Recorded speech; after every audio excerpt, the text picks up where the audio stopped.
Welcome to the Homelab episode. What number are we on, Jay? Oh gosh, I totally forgot what number we're on. We've done so many of these that it's like I know we're not at 50 yet. Not at 50 yet. We just 45. we already have our 42. It was on the tip of my tongue.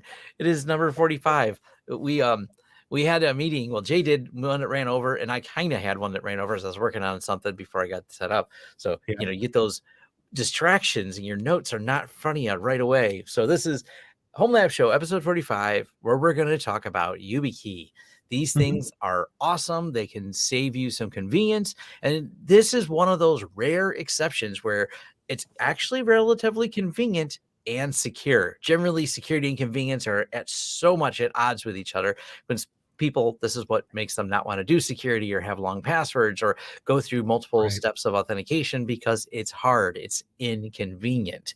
And obviously, most of the attacks, because they occur remotely, you can think about your threat modeling a little bit different in terms of technology. If you're someone who has a physical threat model on there, well, I'm sorry, Yubikey's probably not the solution, and we're probably not the podcast for you, because we're going to focus on the technology side and securing things, not as much. I mean, yeah, it does help your physical person to an extent. We'll actually talk a little bit about that, because there's an option to use Lux and encryption with Yubikey. But before we get too far off topic, let's start by thanking a sponsor of the show. That is Linode. And Linode's been a sponsor since the beginning. They continue to sponsor the Homelab show, and it's a great place to host and talk about all these projects. Matter of fact, let's bring it related to Yubikey. Yes, you can set your Yubikey authentication up on a Linode server, so you can log in and then need your Yubikey to get any further. This is a great way to help secure things. And once again, it's a way to be a little bit easier actually to log in than just SSH keys. It adds that extra factor of authentication, gives you that extra security. I guess the only inconvenient thing could be is if you lost your Yubikey. Maybe this is part of their marketing, because a lot of the suggestions are buy 2 Yubikeys. This is a conspiracy by the Yubikey people to get you to buy more Yubikeys. And I like to think of it as like a consequence of having ADD. Like, I have to buy spare things every now and then because I lose my car keys all the time. I lose everything all the time. So having another of something is always a good thing for us. So I think we could be to blame too. Could be to blame.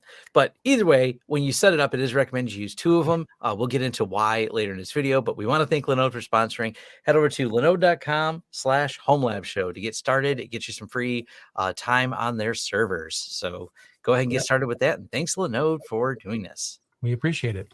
Yeah. I already see comments on this. We're aware of the news with Linode. That's as far as we can really talk about it.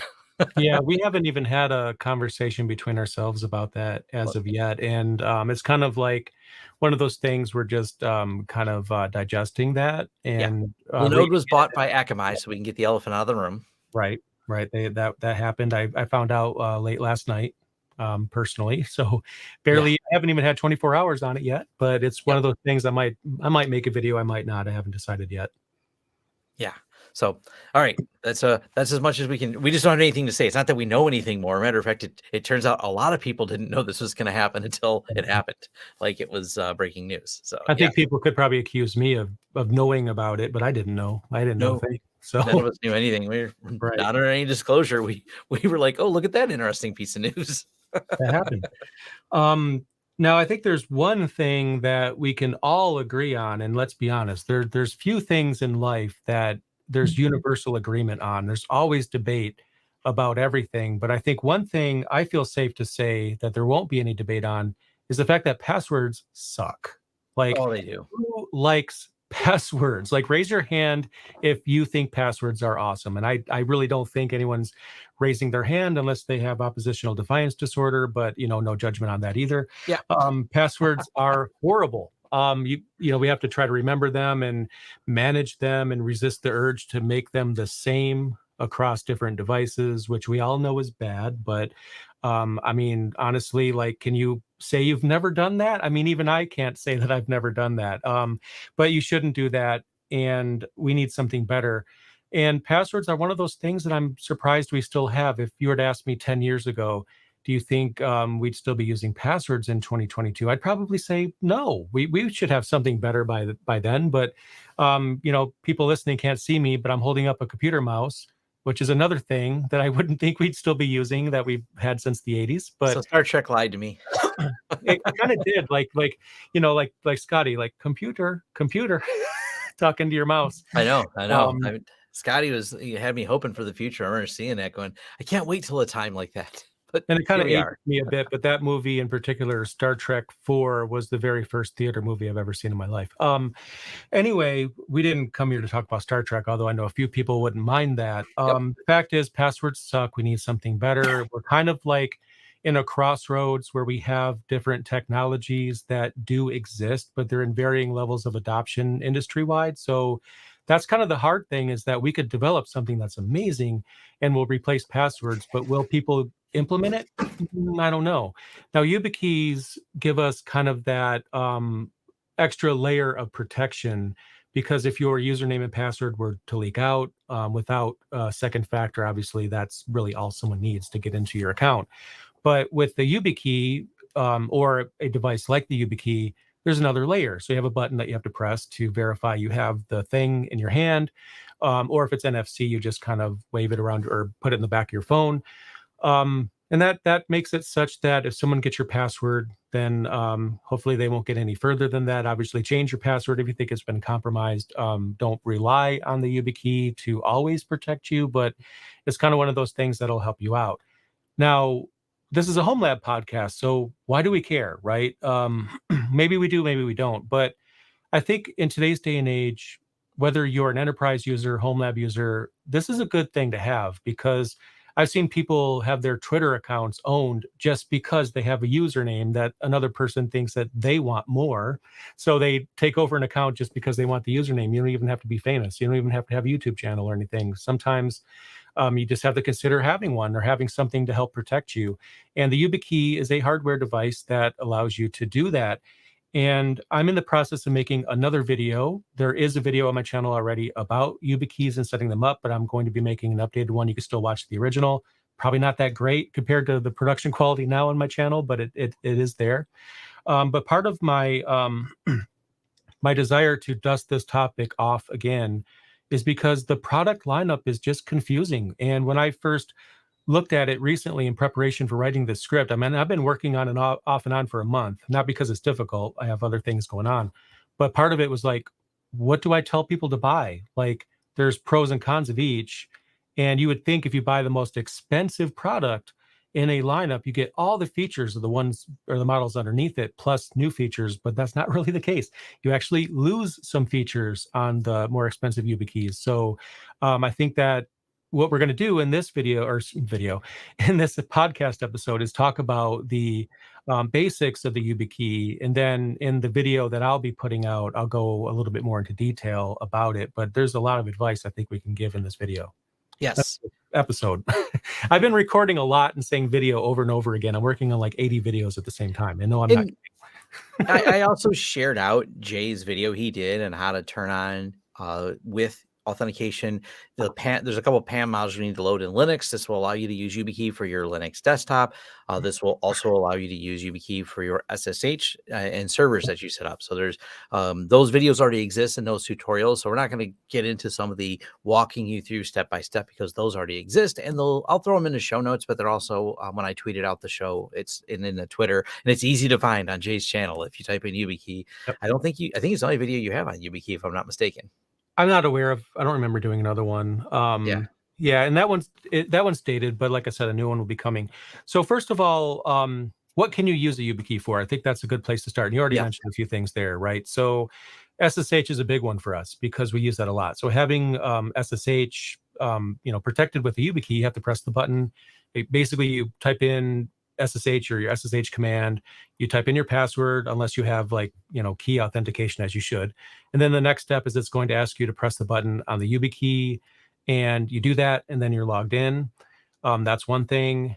Protecting social media accounts, sure. It doesn't have to be SSH. You could protect your Twitter account, I'm pretty sure.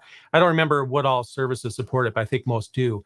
And you could actually have it backing several different accounts. So that way you have one security key that can get you into your desktop. You can make your login screen, even on Ubuntu, even on the GDM login screen, you can make that require someone to press the key. So you could take the key out, walk away, someone can't just, if they know your password, come in behind you and log in. They need the YubiKey and you have it in your hand, then guess what? They can't go any further.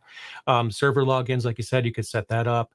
And there's even an Authenticator app that they offer as well. So there's all kinds of different features here. So I think that it's something to consider. And considering how bad passwords are, whether you care about this or not, I think you kind of should, because we really need that extra layer of security, because the minute that password leaks out there, I mean, who knows? Someone could be logging into something that you'd rather they not log into. Exactly. That's a huge thing. Do we want to talk a little bit about the how the protocol works? Yeah, that's something I'm diving into kind of in the middle right now. So we could talk a little bit about that. And then maybe I'll just say a few things. And if you can fill in some of the blanks, we could do that. Because there's several different terminologies that you have to Yes. know, right? There's This is what makes them a little OTP, bit of a challenge to understand. right? There's like OTP, there's TOTP, there's UTF, there's FIDO2. I'm sure I'm forgetting something there. Because at its basic level, if you don't understand any of this stuff, right, you don't know what these terms mean, and we'll talk about it in a sec. You don't really need to know. At its basic level, you can set up the YubiKey to where you just press the button and logs you in. Do you have to know how it works under the hood? No, but we usually like to know that. That's why we're into the Homelab thing, because we want to know more. But if you just want to get started and get up and running, you just buy one, you pair it, and then press the button to get in, and that's it. But to understand the feature set, we do have to understand some of these terms like OTP, one-time password. I think that one is pretty self-explanatory. It's a password that you can use one time. It's a one-time password. It's something that changes regularly. For example, it increments by one, as I understand it. So if you log in and then, it increments, and then there's another one, there's another one. We'll dive into explain it a little bit, because Mhm. I think our audience will give them a little bit more how the OTP algorithm works. Okay. Because I know definitely it works, it's secure, but what if you could see it? What if you could see it and then increment it by one? And this is where it's a little bit of a cool nuance the way YubiKey does this with the Yubikey Otp Generation algorithm. Now, good news is it's completely, if you type in OTPs explained Yubico, they have a detailed write-up. This is all open source. One of the huge things that Yubikey does is allow all of this to be open source. So you're completely trusting the math and implementation, not deep, dark sorcery secrets locked in silicone. That's a really important factor, that all of this is done with open protocols. That way, from a developer standpoint, you can understand how to implement it. And from a security auditing standpoint, you can go through and go, the math is good. And they break down all the math in there. Now, we're going to get too deep into the math, but we will talk about how that works with the ID. So every time you touch the YubiKey, if you're using the YubiKey OTP for authentication, it has the UID, the private secret ID, then it has the usage counter, then it has timestamp, substitution counter, and random number. Each time it generates a one-time password, just as it sounds, OTP one-time password. And if that password is used, the system marks off that the increment ID was X, and we've now used a one-time password. Now, what if someone were to try to intercept or get that password? I got it. Tom, I copied it and it authenticated. I'm going to try and use it again. Replay attack. The way the counter predicts against this is it increments the counter. And let's say I'll use Bitwarden as an easy example. I log in at Bitwarden, and let's say you were screen capturing me and you were able to somehow intercept the input of my OTP. Well, it's one time. If you tried to replay it back, the system would go, no, the counter doesn't match because I had a counter of this. I expect the counter to always be higher, even if it's multiple times higher. The reason it has to be up to multiple times higher is because what if I log into a few other services that use YubiKey OTP? Well, the incrementing goes up. So it just has to be greater than the last authentication used. It can be one greater. It can be I used it 20 times greater. This is the kind of the genius of how they do it, and how this is why even if you were to see my YubiKey and watch me type it a couple times, you can't reverse engineer it, and you can't do this. You can't intercept it, and you can't replay it. This is a really important factor for how they do the YubiKey. Yep. And also we have TOTP, which is time-based. Oh, yeah. It takes the time into account. Yes, And that's that's how you also stop that replay. Every 30 seconds it rolls. exactly. So then you're thinking about things like Google Authenticator and Authy, and they have their own solution for that as well, where you have like a code on your smartphone that's changing. You just got to type it in really quick before it changes again, and that gets you in. So there's also that. And then there's FIDO2, which I admittedly haven't done a lot with. My understanding of that, though, is that they're trying to get rid of passwords altogether. It's almost like a key pair relationship where you have a shared secret, and then you have some information that you don't share, and that gets you into sites. But I haven't really seen or researched yet how common that is yet. That's something I'm in the process of diving more into, but I don't have a whole lot to say yet. The adoption is definitely one of the huge challenges here. A lot of places, because of the openness, have adopted the Yubikey OTP, but some of the other authentication methods have been, I think, a little slower to adopt. I think people get a little afraid to implement them. Yeah, and I understand why, because it's if you're, well, I mean, you should never do this. If you're inventing your own security or writing your own libraries, then you could forget something or have something happen in the code or an overflow or some kind of thing that would allow somebody to get in or weaken the security. So generally speaking, you want to use a something that's tried and true and that's been audited.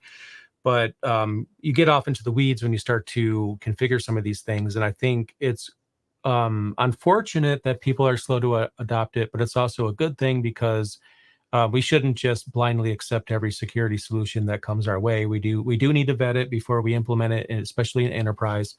But that being said, it's just adoption slow. Like I remember in 1993, they said VR would be the future. Like, yeah, we still have VR now, but is it as widespread as they said it was? No, And that is not the future we asked for. We didn't want no. we I don't wanted want that. Zuckerberg in charge of that. No, I want the what do they call it on Star Trek where you have that room you go The whole into that holodeck. the holodeck. Yeah, that's what I thought we would have by now, with something like that. But no, here we are with the Oculus of all things. Anyway, adoption takes a while. That's the problem here. But because the YubiKey supports several different types of authentication, then chances are whatever you use, whatever accounts you use, you'll be able to protect it with a YubiKey. Yeah, Now, I seen a few people mention, and I mentioned Linux. Yes, it supports Linux, but yes, you can use a Microsoft account, even have your Microsoft login set up with it as well. So, yep, I don't want to leave the Microsoft people out. So some of yeah, you out there, Mac, Windows, Linux, it works with everything. You don't even have to have a GUI if it's a Linux server. It doesn't matter. It yeah, works with all of that. So if you can imagine it, it probably works. I haven't seen very many use cases yet, but we should kind of get one thing out of the way because you mentioned buying two, and oh why would yeah, you do that? So the thing is, we're all human. I'm not sure how waterproof these things are. I remember pretty. one time I had a flash drive on my key ring. This is a long time ago when having a flash drive was like a really cool thing, and now they're practically disposable. And I live in Michigan, so I dropped my keys in the snow when I was trying to unlock my door, and the said USB flash drive no longer works. But I don't know how durable the YubiKeys are because I'm not trying to torture test them right now. But the idea is if you lose it, if it breaks, that's bad because you can't get into your accounts anymore. You need another way. So you could have another YubiKey maybe in a safety deposit box somewhere that you could go and grab if you need to, go ahead and get into your accounts again. So having two is generally a good idea. Now, if you're like me, you could lose two. You could probably lose five of them, but that's another story altogether. But at least having two, because we're human, things happen. It's just the way it is. You need a backdoor to get back into your accounts. And if you're relying on one YubiKey, one really annoying thing that I've noticed with this stuff, with security in general, and I think this isn't a YubiKey problem, this is just an industry problem. I can't remember which service it was, but I had two-factor enabled, as I should, and I wasn't able to get in. I don't know why. So I found a button on this account. I really wish I could remember what service this was, and it just said, reset second factor. So I clicked on it. It sent me an email, and I clicked on the link, and then I was back in. And I kind of feel like if you have that on your service, then the YubiKey itself isn't really going to help you because if a hacker got control of your email, then they will also click that I don't have the YubiKey link, and then all of a sudden they'll reset that and they're in. So I kind of feel like having that link in a service to easily bypass second factor really just makes it worthless on Yeah, that a platform. lot of companies, they do that to try to be a little bit more convenient, Right. to the user base, which I think is hugely wrong, and often, there's even been a few crypto heists, and they were able to bypass some of the 2FA systems. Once there is a bypass method by link, for example, to email, there's a greater potential for that method to be exploited and leveraged as a way to get around some of these. So yeah, poor implementation is huge, and I've dealt with it directly in my industry. We had to call out a company, and they eventually fixed it. We won't say the name of the company because they did fix it without being called out, but we had to engage with them to get them to stop that ability in some enterprise software that we used. We Yep. just told them, this is really wrong, people. Like, it's so easy to get around the 2FA. It's almost pointless to have it because you can just do a reset. Or my personal favorite, the SMS messages that have the code when SMS is so easy to eavesdrop on. So it's like that doesn't help much. Yeah, so poor implementation is not going to be Yubikey, or excuse me, Yubico is the company that made the Yubikey. It's not their fault if a Yeah. service is like that. Now, I do understand a service, it costs a lot of money to employ customer service representatives, and if you don't have a way to, facilitate people regaining access to their accounts, you're going to get a lot more calls.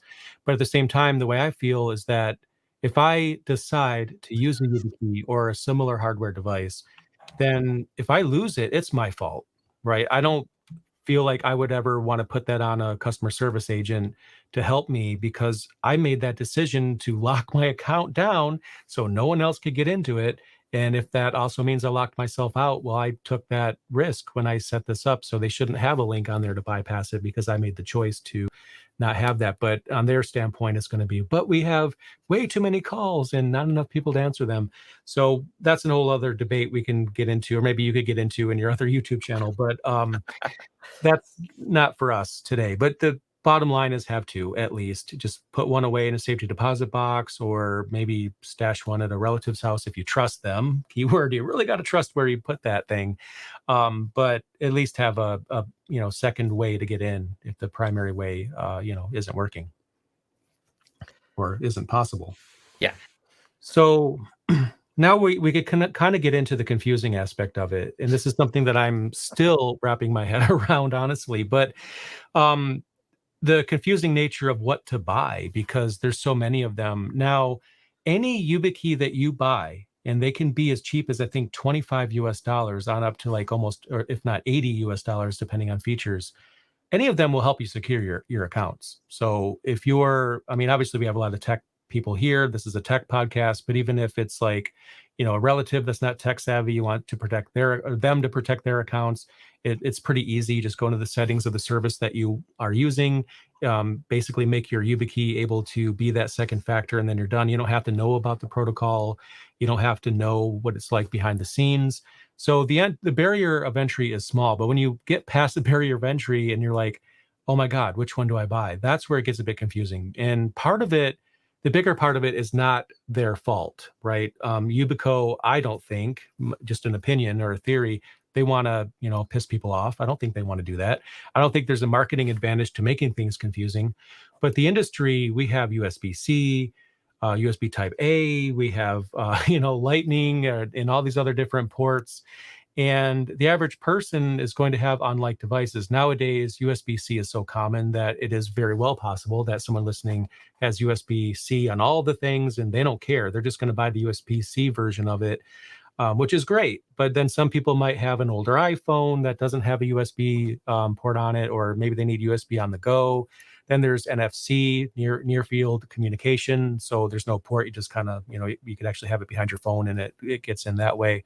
So that's where you start to get off in the weeds, because what if your laptop has USB-C and your desktop doesn't, right? You could buy an adapter, but that aside, what if you buy a USB Type A YubiKey and then you want to eventually use it on your laptop, which doesn't have that? So that's when you start to get things start to get confusing. And now we have the Yubikey Bio, which has a biosensor, a fingerprint reader on it, that adds another layer of security.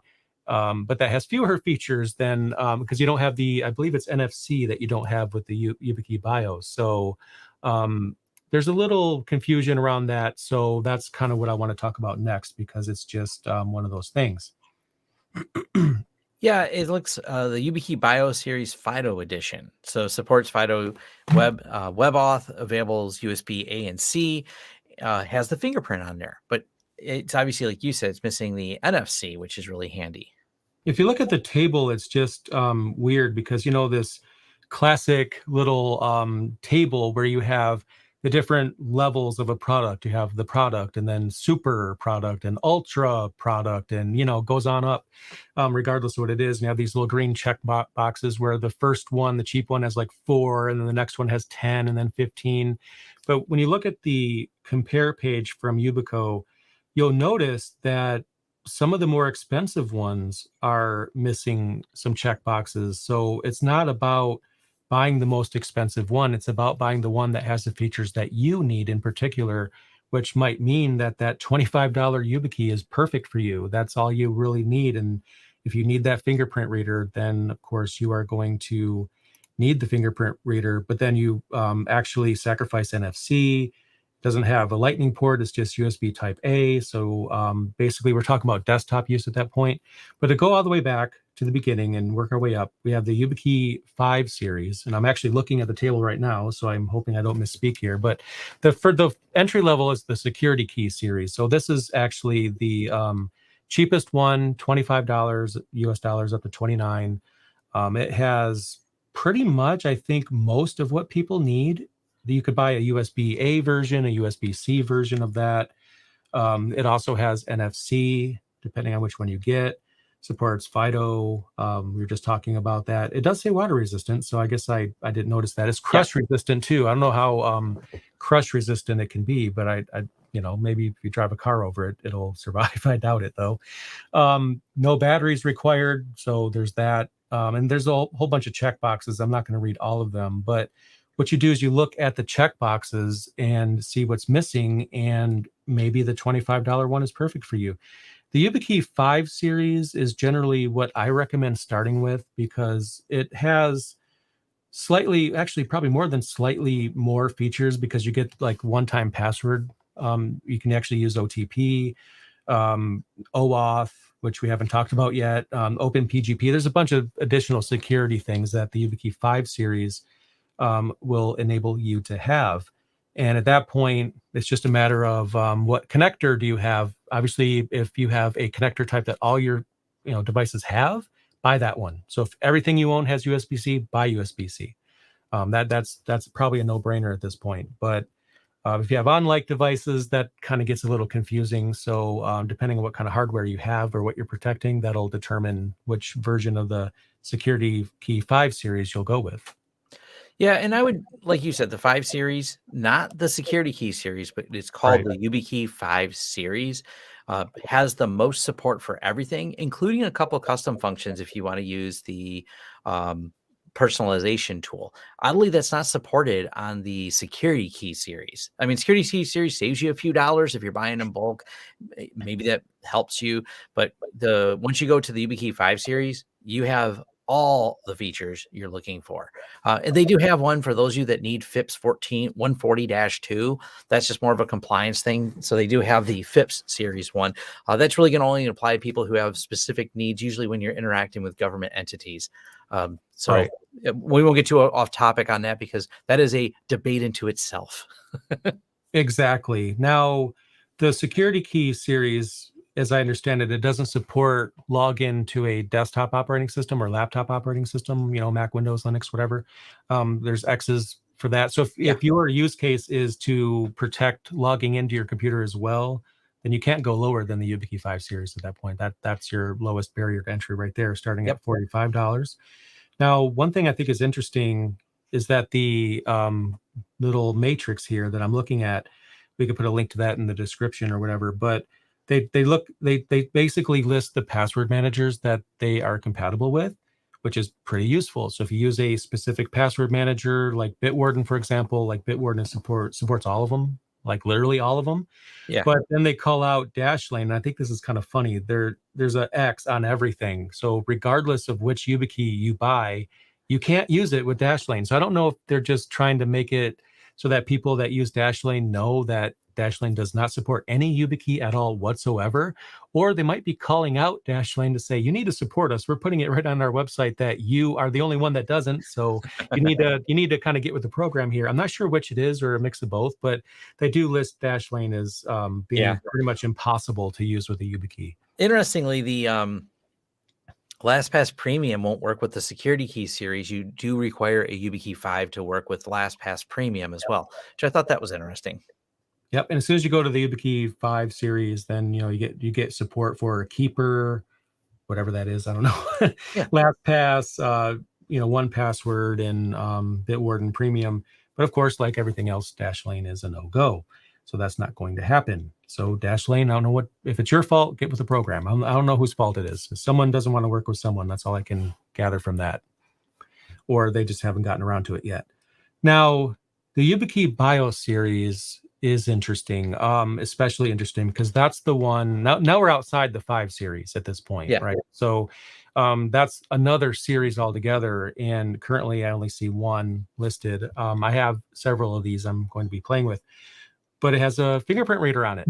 So my understanding is that you could have up to 5 fingerprints on your Yubikey Bio series key, which could be useful if you want to, someone you trust as an emergency, like you could have them put their fingerprint on there, your significant other or something like that. So basically that they can get in an emergency to use it if they need to do so. But I would say I can't think of a reason why, and maybe you can, but I can't, why you would want to buy 2 Yubikey Bio series keys. Because when we say that you should have 2, we don't mean that you have to have 2 of the same. You might if you have like a minimum feature set that you need, but it could be the case that you might have a Bio key, which is more expensive at around $80. And then your second key might be just a Yubikey 5 at $45, or, depending on what's important to you. One's in the safety deposit box, for example. You don't have to worry about someone stealing it and using it unless they were able to do that there. But the Yubikey Bio series actually has, like, I don't know if it's like the fewest features. But you're right. It does. There's a lot of X's, and when you look at the Yubikey comparison chart for those, it's definitely missing a lot. So it really I don't think I would go with it. Well, yeah, and that's a shame because it doesn't have NFC, for example. And you would think if you're paying $80, which is their most expensive key, it can go up to $85, that you're going to get everything, right? Because you're buying the most expensive one available, but you're actually getting fingerprint access in exchange for losing a lot of other things. Now, the fingerprint access is really cool because you're essentially locking the key with a fingerprint. So if someone does grab that key and they don't have your fingerprint, so they can't use it. So that alone might be a nice advantage it has. That really is. And having 5 fingerprints, I mean, it's, if one fingers, you're eating Doritos and, your left hand is especially cheesy. You got your right hand ready. So you just enroll your other finger on there. We all snack. It's a pandemic, no judgment. You could put up to 5 fingerprints in there to unlock. And that's the test we really need is how many Dorito fingers or Cheetos can I eat before my Yubikey quits working? There's the test we're going to have to do at some point. Did you say April Fool's joke? But no, in all seriousness, I mean, you're losing out on OTP, nope. OAuth, nope. OpenPGP, no. Secure static passwords, nada. It's not FIPS compliant. It's available in USB A and C, but not Lightning. And if you still have one of those, it doesn't use NFC, which NFC is really cool. It's just something about having a phone and just kind of having your Yubikey behind your phone, and then it just unlocks, which is pretty neat. Yeah. But you can't do that with that one. But my understanding, I haven't tested this out yet. I thought that you could set this up to have fingerprint access to log into your computer. But I'm pretty sure, but on their diagram, they have X's next to Windows, Mac OS, and Linux for logging into the computer, which I thought you could do. I thought I read that. I'm going to be totally testing that out in my video, so I'll have a final answer on that. But according to this, they're saying that that's a no-go. So it's looking like the Yubikey 5 series is going to be for the majority of people that are watching or listening to this video or this podcast. Yeah. One of the other things, so basically sum it all up, the Yubikey 5 series has the most features. Look at the comparison chart. That's the one to get. It's a little bit more expensive, but absolutely worth it, in my opinion. So you can do all the fun things with the Yep, all the things. Yeah. Now, other cool things you can do with the Yubikey kind of related to that. And this is also why you may want the 5 series. Now, someone already pointed out right away at the beginning that yes, you can only do up to 32 of these, but you can store your standard TOTP authentication inside of the Yubikey. It's got 32 slots that can be written to for scanning QR codes. It's actually really clever because you're thinking, well, I'm used to using this with my phone. How do I scan a QR code with a device? Well, this is a cross-platform application. So it works on Linux, works on Windows. It's a Yubikey application that you load onto your computer. You plug the key in. It will then read from the key and find any of the TOTP that you have and set all those up. And it's great. Copy, paste them. They're right inside your machine. And when you remove it, they're gone. There's no storage being used on your computer. The computer's simply reading it. Now, this same application works on iPhone, works on your Android device as well. And you can do this over NFC. So you can just bring the Yubikey close enough to the phone. It can read the NFC chip. It can populate your two-factor authentication. And now you have your rolling TOTP numbers. But how do you get them on there is actually really simple. Use that same Yubikey application. And when a QR code is on the screen, you can tell it to scan the screen for a QR code. And then it will scan the screen, find the QR code, and update that Yubikey. Now, one real strong piece of advice is if you have two Yubikeys and you don't want to lose these TOTP codes because they're not reversible back out of the Yubikey, it does not have a methodology by which it does that, you actually will open up the application, scan the QR code, but don't close the window for whatever you're setting it up in. Then you'll program that key with the code. Remove that key, put in your second key, scan the screen again. Now, this time when it scans and sets up the code on the second key, go ahead and put the code in unless you have a third key and you want to keep repeating the process. This will allow more than one key to have the same TOTP codes. That way, if you ever lose one of those keys, you have it on your backup key. The inconvenience, of course, is if you ever forget and get these things out of sync because you've added or changed one and you forgot to do that process, you'll have to just keep that in mind and be very conscious of it. The other downside, of course, as I mentioned, 32 seems like a lot of numbers, but for those of you that have a lot of things on two-factor, I have way more than 32. So I think I do too. Yeah. I think I do too. There is that as a disadvantage. So I would say maybe it's good for some of your really critical things, your few critical things, and then decide what app you want to use. I know someone mentioned Authy in the comments. Authy's a really popular one. I don't use Authy. I use a tool called Aegis, Aegis. I'm a huge fan of Aegis. I plan to do a video on it pretty soon. Aegis is an open source, but runs on Android application that will allow you to do two-factor authentication storage. It's got a really clever storage mechanism, but we'll talk about that at a later date. So yeah, and I like Authy quite a bit. I mean, I'm not sure if I'm going to stick with it, but for right now, it's fine. And just for people that don't know, Authy is like a Google Authenticator replacement, and it's compatible with Google Authenticator. So if a service is saying, enable your Google Authenticator, you can use Authy in place of that as a drop-in replacement. But what's cool about that is you set up an account. And I've seen people, they lose their phone or they upgrade their phone, right? And then they don't have their TOTP at all. But with Authy, you can actually log in and pull that back down, which is really useful. Just make sure you have a really good password protecting that. But obviously that can be helpful in making sure that you don't forget something.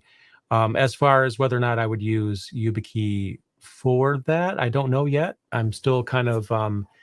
I don't know, maybe 70% through the outline of the video at this point. So I should have that out within a few weeks, and then I'll outline those features and what I think people should be using. Yeah, and it's worth mentioning too for this, because you can just take this key and bring it by your phone or bring it by someone else's phone who has the app loaded. It might be worth putting a password and locking it, so you have to actually unlock the application itself.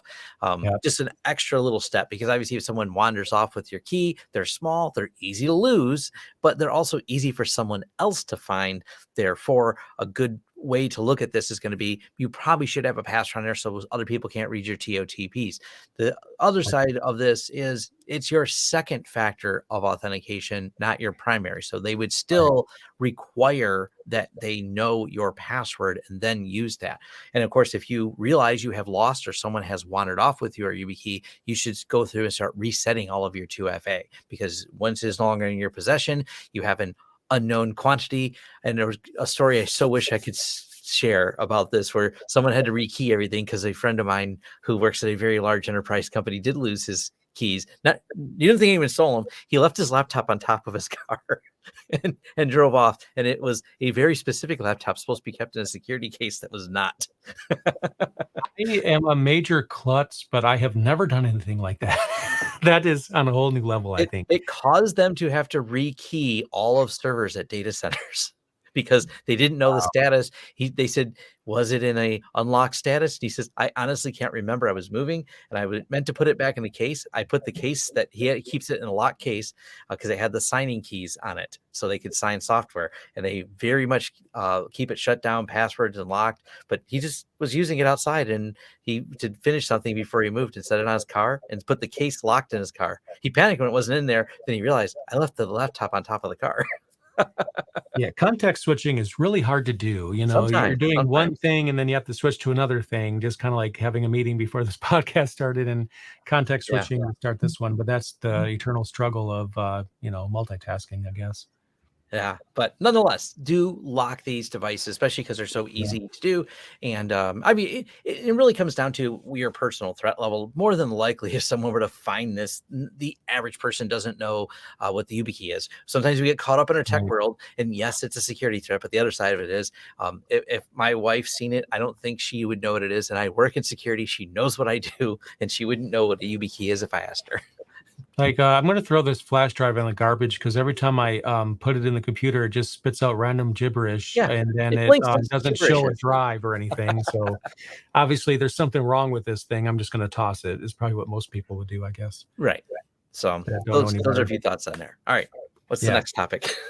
Well, I mean, I think for me, that's kind of like the basic thing because, the next stage, because we just talked about what it is how do you set it up? Yeah. There's PAM modules, there's all this, and that wouldn't really apply to a podcast, in my opinion. No, that's why I mentioned your video at the beginning. Right. Jay's got an entire tutorial of how to load the different PAM auth modules, how to set up your repository. I will make sure it's in the show notes, and absolutely it's great for setting up those different authentication, which includes managing the GDM, the GNOME display manager, so you can use your YubiKey for your login there.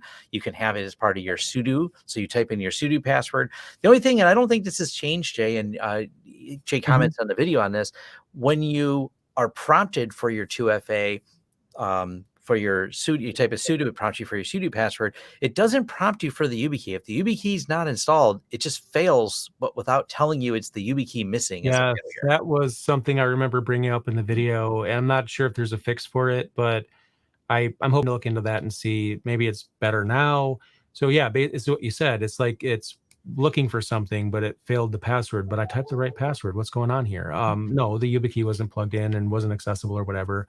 And sometimes it'll just wait for you to press the button, but it's not telling you what it's waiting for. Obviously, it wants you to press the button, but it's not like, please press your YubiKey button. It just has a blinking cursor last time I tried it. So yeah, to my knowledge, they still haven't updated those modules in there. Basically, I was reading through. I didn't try setting it back up before the podcast to see if that was the case, because I'm not using it currently for my login. Right.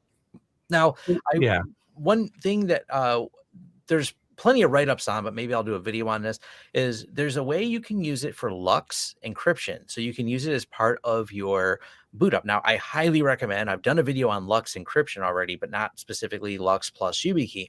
But with LUKS encryption, it is boot time encryption. Well, it can be used for more than boot time. You can use it as just to decrypt different drives, and I use it for that. But LUKS encryption can be set to boot partitions.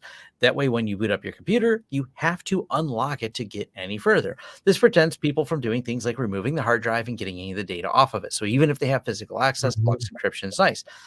Now, where you can use YubiKey in this, there's actually a LUKS YubiKey integration. And there's write-ups right on Yubikey, has a whole how to do this, and this allows you to then touch the Yubikey to unlock your system for finishing the boot up process. This is actually pretty cool, but obviously you do want to make sure if you set something like this up, there's ways to also combine it with a password. That way they can't unlock your computer, because what if you left your Yubikey in? What if you have one of those little Yubikeys and you just leave it in the USB slot and someone takes your laptop when you're ordering some coffee at the coffee house and you didn't realize that you left it on there? There's also people that do things like tie a string to themselves. They got the little retractables to pull it out every time you get up from the computer. There's a few different ways to mitigate it, but you can combine it with that. Now, one final thing I'll mention is the Yubikey personalization tool lets you reprogram the Yubikeys. Yeah, I was about to bring that up too, because we have a couple apps, and the first thing, as I'm dusting this subject off is, well, do I need that now? No, you don't need an app to use a Yubikey. I mean, it's good to have it, but you just basically attach it to your computer and then just enroll it into an account. But there's two apps. There's the Yubikey Manager and the Yubico, I should say, Authenticator. The Authenticator being a replacement for Google Authenticator. I have not used it yet, so I can't speak about that. But we also have the Yubikey Manager, which allows you to actually edit the features on a key. You can actually disable a feature if it's something that you never plan on using, like you just don't want to have FIDO for whatever reason, just disable it. You could do that in the app. And there's other things that you could do with the app as well. It's good to have, not required. They have it for all the OSs, the Linuxes and the Windows, and all you Mac people out there will have access to these apps, phones, in addition to that. So if you need more control over your Yubikey, you'll download the Manager. And if you want to just, use the Authenticator, then you could download that separate app for that purpose. And that's why we have more than one app, because there's two different purposes. Absolutely. Now, one of the wonderful smart people in our chat said Marco says there is an option to prompt to put the Yubikey in a PAM module. So that has been apparently probably a non-default config, but can be configured to prompt it. So we'll have to do some testing with that. So make a note of that, Jay, when you make your new video to test with that module, to note, because that's definitely worth enabling, so you know why it failed if you're using it in the sudo system. Right. And yeah, I kind of assumed, as I was talking, I'm like, I bet there's probably a way to prompt a message, because pretty much everything in Linux, there's a way to prompt for something, just send something to standard out while you're doing something. So even if there wasn't an official way to do it, I'm sure there's a way to do it. But that's, the video does need to be remade. It's a little rough around the edges. It works. Everything's fine. But I could do better, and I will. Yeah. And that might be one of those things. And worth mentioning too, because of the programmableness of the Yubikey, you have slot 1 and slot 2 on those Yubikey 5 keys we mentioned. You can program slot 2 to be a static password. Now, you could decide what that static password is. Now, obviously, this is easily, if someone took the Yubikey, they would have that static password with a long press, which gives you slot 2. It would dump that information out. But where you could find some usefulness in this, you could have a password you type, and then you can have a longer string that's part of the Yubikey. Now you combine two pieces of things, still kind of a second factor. And this can be useful if you have things that you can't actually go through and integrate fully with Yubikey, but you want to have a stronger password for something, and you want to have it on a module because it's something that you can't just use and password fill with a password manager as easily. You could have that slot 2 be that. So even let's say you want to use your Lux system on boot, but you want to have a password, so you type the first part of the password that and then the next 20 random characters come out of the Yubikey, consistently the same random characters, just random as in when you programmed them. It's kind of another workaround. It's not going to be the absolute most secure, but it's a move forward in security is how I look at it. It's better if you did the whole Lux integration. For those you might be looking for something simple, and I've seen someone mention it, using it like essentially like a password salt. It's going to be a static one, but it's a way you can have it, so you can have a consistent way to authenticate something and do it. So just more use cases and stuff, fun stuff to play around with the Yubikey. Yeah, I think that's something that you'll find after you get used to the Yubikey. There's other uses for it, other ways or clever ways people have found to, implement it and do something. Like I, as you were talking, I'm like, could I just type in a Linux command in that slot and then just Yes. long press? Because it's like I forget sudo all the time. So maybe I could just have the long press be sudo exclamation mark, exclamation mark. So every time I forget to type sudo, I just press the button and then I'll just repeat the command. You put sudo in front of it. That's not even a password or anything private. It's just, maybe I could just set it to Convenience. HTOP or something. I'll just press a button and now HTOP comes up or something. There's all kinds of crazy things you could probably do with it if you put your mind to it, and many people have. I think GitHub probably has a bunch of stuff on there if I remember correctly. Yeah, there's I'm sure there's a lot of use cases we have not covered, and but that's the flexibility of these. They're pretty cool, great for security authentication. Matter of fact, we like some of the enterprise software that we're using. Some of the stuff we switched to, I really like their Yubikey authentication, because every time you have to do a privileged command in it, they actually just have you touch your Yubikey as opposed to entering your TOTP each time, which, because they have a high level of security for mass actions, it makes you think a little bit more, but it also adds a little bit of convenience of, cool, I don't have to go get my TOTP code each time. I can just touch my Yubikey and let me have this privileged escalation for this particular thing I need to get done. So I'm hoping to see more integrations with it. It's a great system. It works great in Bitwarden. I'll mention too, in Bitwarden, it's not your only authentication. It can be an addition to, so you can still have your backup, either your backup codes or your backup TOTP, and the Yubikey is an additional level of authentication. So you don't necessarily in that circumstance have to have two Yubikeys, because you have another method to get in if you were to lose it. Yeah, that's what I use. Actually, I have Yubikey mapped to Bitwarden, and then I have I think it's like Authy as the second. I can't remember. So basically, when I try to access Bitwarden, it says press the button on your Yubikey. If I don't have it plugged in, then I just say, well, I don't have it with me. Then it takes me to another screen where I can put in a TOTP code from another app, and then I get in that way. So if you had everything, if you just wanted to lock your password manager down, I mean, that alone could just be a use case for this. Yeah.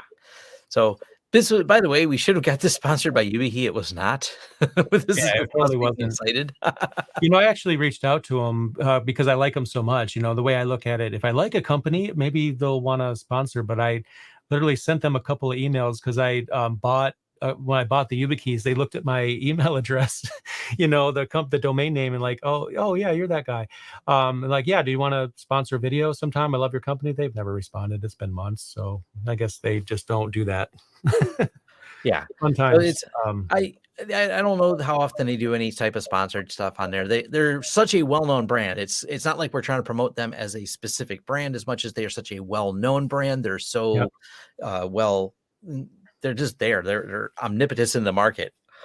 They're pretty much, I don't think they really have, because Google, they have something similar for their own security. Google has those special security things they were doing, but I can't really think of who a direct competitor is to the Yubikey platform. Wouldn't it be the Titan keys from Google, I think? But the Titan keys were for Google specifically and not necessarily for everybody else. For example, when you look at authentication methods supported by LastPass Premium or Bitwarden Premium, you don't see Titan in there. You see Yubikey. I thought they were universal, or maybe they are now. I don't know, but I thought they did make something that was competing. But either way, yeah, I mean, there are other things out there. I think I've seen some off-brand ones that kind of scare me, but they're cheap, right? And the way I look at it, it's not that if you buy the cheapest key that you can get, it's not that big of an investment. And yeah, we love it, but to be completely fair, if Yubico had like a massive security breach tomorrow and did something really stupid in the security that came out, we would drop them like so quick. Like we would just go on the next episode and be like, yeah, about that Yubikey thing, you guys need to stop using that. We'll just totally throw that out there. But so far, knock on wood, we haven't had any big problem, and Yubikey or Yubico has actually been a good steward of security. So far I trust them, but to be fair, my trust is never 100% in IT because everything. As things change, companies get bought. Yeah, they get bought. Like we were talking at the beginning of the podcast, just like just minding your own business. Oh, wait, what? What's next? Ubuntu getting bought out by Microsoft? You never know, right? I didn't mean. We're waiting on that one still. We've been predicting that one for years. We just can't believe it hasn't happened. No, they'll probably buy SUSE anyway. That's a different topic.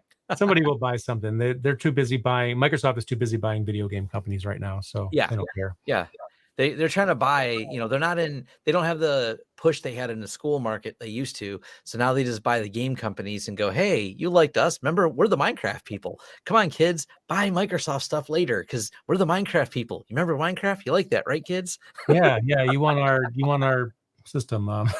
Yeah, Anyway. you liked our software. Come taste this Microsoft Office 365 that we keep raising subscription prices on. Oh boy. Oh, I made Microsoft sound maybe a little bit creepy. Wait, they are a little Well, creepy. we could probably have a whole episode I about won't that in I won't particular, just bash but on Microsoft. I'll stop. they do some good things too. They do So some good things. There's actually been a lot of good. I've been there. I've interviewed people like Jeffrey Snover. If you check around, you'll find some interesting topics I've had. He's the guy that came up with a little thing called PowerShell. Maybe you heard of it.